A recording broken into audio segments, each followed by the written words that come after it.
तो कल हम लोगों ने क्वेश्चन नंबर 5 तक ख़त्म कर लिए थे। आज हम लोग क्वेश्चन नंबर 6 देखेंगे। तो क्वेश्चन नंबर 6 में बोलता है a solid iron pole consist of a cylinder of height 220 centimetre. तो एक सिलेंडर हमारे पास में है 220 centimetre and base diameter 24 centimetre. तो ये सिलेंडर हमारे पास 220 मीटर और बेस हमारे पास 24 मीटर सेंटीमीटर।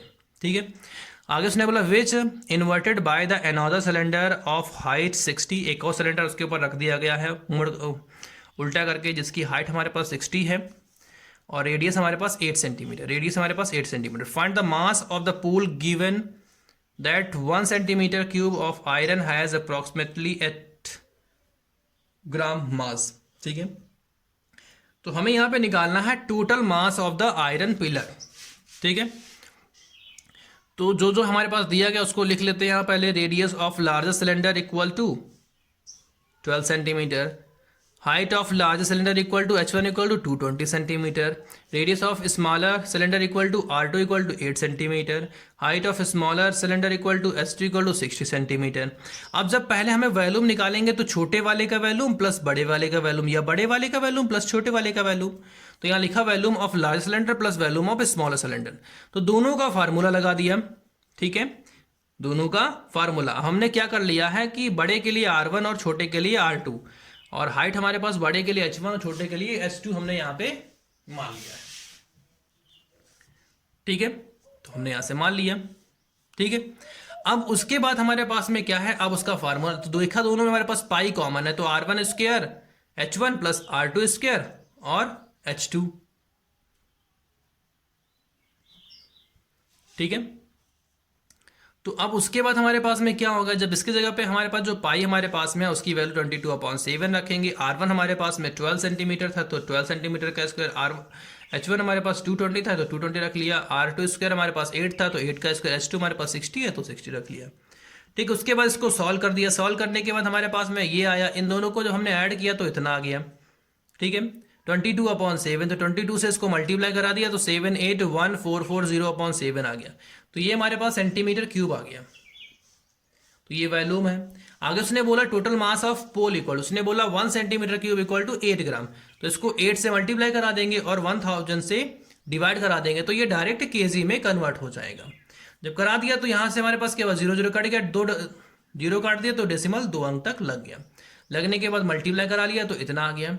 मल्टीप्लाई को फिर हमने डिवाइड कराया, 7 से डिवाइड कराया तो हमारे पास आंसर आता है 893.07 kg। ठीक है, तो ये हमारे पास आ गया टोटल मास ऑफ पोल। पोल का टोटल मास हमारे पास में आ गया है। अब क्वेश्चन नंबर 7 के पास में आते हैं। तो क्वेश्चन नंबर 7 हमारे पास कहता है a solid consist of a right circular cone of height 120 centimeter and radius 60 centimeter standing on a hemisphere of radius 60 centimeter is placed upright into a right circular fuel of water such that if touch the bottom find the volume of water left in the cylinder if the radius of the cylinder is 60 centimeter and its height 180 centimeter। ठीक है, अब उसने बोला एक उसके पास में cylindrical beaker था जिसके अंदर पानी पहले से फिलअप था। अब वो क्या करता है, उसमें एक हेमिस्फीयर और कोन से बना हुआ एक सॉलिड जब उसमें डालता है तो उसने हमसे ये पूछा है कि जब वो डाला जाता है तो पानी कितना बाहर निकल करके आता है। ठीक है, तो इसका मतलब ये है कि अगर हम वॉल्यूम ऑफ सिलेंडर निकालें और minus volume of cone plus volume of hemisphere करें तो सॉल्व करने पर जो आएगा इतना पानी बाहर निकल जाता है। ठीक है, तो यहां पर भी हमारे पास में वही किया गया है, volume of water left in the cylinder equal to volume of cylinder minus bracket के अंदर volume of cone plus volume of hemisphere. ठीक है, तो दोनों का हमने फार्मूला लगा लिया। दोनों में देखा H तो हमारे पास बाहर है तो H नहीं, पाई जो हमारे पास में वो बाहर कॉमन है तो हमने पाई को बाहर कर लिया। ठीक है, पाई को जब बाहर कर लिया हमारे पास में तो R की वैल्यू हमारे पास में 60 है तो 60 का स्क्वायर, h1 हमारे पास 180 है तो 180 रख ले क्योंकि टोटल हाइट हमारे पास में 180 ही है। -1/3 60 का स्क्वायर, R हमारे पास 60 था क्रॉस 120 हमारे पास में हाइट ऑफ कोन हमारे पास 120 है। ठीक है, प्लस 2/3 इंटू 60 की पावर 3 क्योंकि हमारे पास जो रेडियस है वो 60 है, 60 की पावर 3 हो गया। अब इसका स्क्वायर कराया तो हमारे पास 3600 हो जाएगा, 180 हमारे पास तो ऐसे रहेगा। अब इसको सॉल्व कर लेते हैं, तो इसका स्क्वायर का 3600 हो गया और 120 हमारे पास 3 से काट लिया तो ये 40 आ गया। यहाँ भी हमारे पास वही हुआ और 3 से काट दिया तो ये 20 आ गया। ये दोनों सेम ही कंडीशन में है। इसको मल्टीप्लाई कराए तो ये आ गया और 40 और 3600 को मल्टीप्लाई कराए तो ये, और 3600 को मल्टीप्लाई कराए 40 से तो ये आ गया। इन दोनों को ऐड किया तो डबल हो जाएगा 28800। अब 64800 में से 28800 को जो माइनस कराया तो हमारे पास में यहाँ आया 36000। ठीक, अब हम चाहें तो ये हमारे पास सेंटीमीटर क्यूब है, इसको मीटर क्यूब में करना चाहें तो हमें क्या करना पड़ेगा, 10,000 से डिवाइड करना पड़ेगा। तो 100 100 और 100, इस 200 से ये 4 जीरो खत्म होगा, इस 2 से यहाँ डेसिमल लगी है। अब जब इसको मल्टीप्लाई कराए तो 7.92 आता। 7.92 को 7 से जब हम यहाँ डिवाइड कराते हैं तो हमारे पास क्या आएगा, 1.131 मीटर क्यूब। 1.131 metre cube. इतना पानी जो है वो बाहर निकल आता है जब उसमें कोन और हेमिस्फीयर से बना हुआ एक सॉलिड डाला जाता है। ठीक है, उसके बाद हमारे पास में क्वेश्चन नंबर 8 है। कहता है यहाँ पे spherical glass vessels has a cylindrical neck 8 centimeter long, 2 centimeter in the diameter of the spherical part is 8.5 centimeter. By measuring the amount of water it hold a child, find the volume of 2b345 centimeter cube. Check whether C is correct. अब उसने बोला है कि एक बच्चा है, उसके पास में एक सुराही है। ठीक है, तो ऊपर वाला जो सुराही का जो पोर्शन होता है वो सिलेंड्रिकल होता है और नीचे हमारे पास हेमिस्फेरिकल होता है। तो सिलेंडर वाला जो हमारे पास में है उसकी जो हाइट हमारे पास में है वो 8 सेंटीमीटर है और हमारे पास उसकी रेडियस हमारे पास में है वो 2 सेंटीमीटर हमारे पास में है। जो स्फेरिकल है उसकी जो हमारे पास मेजरमेंट है, जो रेडियस हमारे पास में है वो 8.5 सेंटीमीटर है। ठीक है, तो उसका फिगर हम लोगों ने यहाँ बनाया।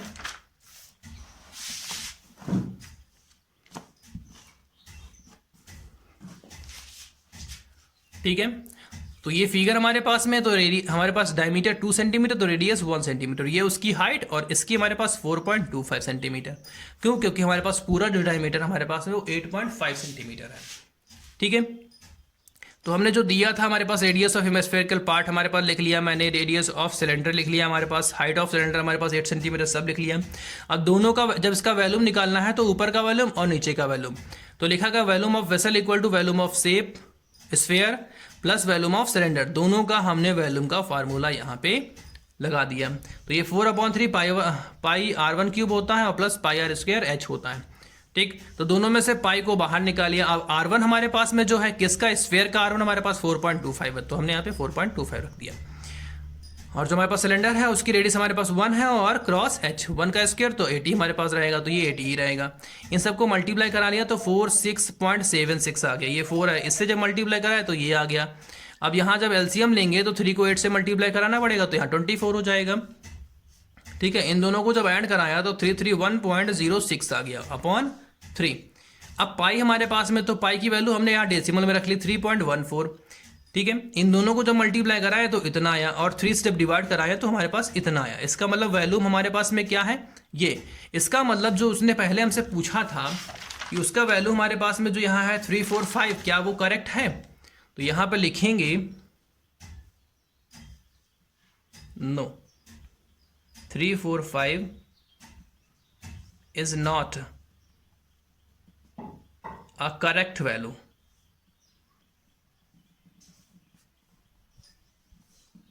but approximate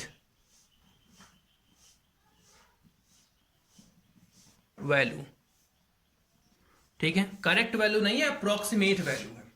ठीक है, तो ये क्वेश्चन नंबर 8 हो गया हमारे पास में। अब हम लोग आज चलते हैं उसके बाद में, तो एक्सरसाइज 13.2 तो खत्म हो गई है। अब हम लोग आते हैं एक्सरसाइज 13.3 के पास में। ठीक है, इसका पहला क्वेश्चन हमारे पास में, a metallic sphere of radius 4.2 centimetre is melted and recast into the shape of a cylinder of radius 6 centimetre. उसने बोला एक स्फीयर मेटल था जिसको पिघला करके एक सिलेंडर में बनाया गया, तो जब भी वो बोलता है कि रिकास्ट करना है तो दोनों का वैल्यूम आपस में इक्वल हो जाता है। ठीक है, तो लिखेंगे volume of sphere equal to volume of cylinder.